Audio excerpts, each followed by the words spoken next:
قیامت کے دن نہ تمہارے رشتے ناتے کام آئیں گے اور نہ اولاد.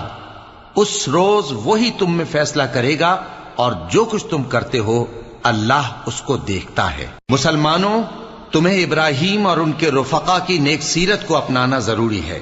جب انہوں نے اپنی قوم کے لوگوں سے کہا کہ ہم تم سے اور ان بتوں سے جن کو تم اللہ کے سوا پوجتے ہو بے تعلق ہیں، ہم تمہارے معبودوں کے کبھی قائل نہیں ہو سکتے، اور جب تک تم ایک اللہ پر ایمان نہ لاؤ ہم میں تم میں ہمیشہ کھلم کھلا عداوت اور دشمنی رہے گی. ہاں، ابراہیم نے اپنے باپ سے یہ ضرور کہا تھا کہ میں آپ کے لیے مغفرت مانگوں گا اور میں اللہ کے سامنے آپ کے بارے میں کسی چیز کا کچھ اختیار نہیں رکھتا.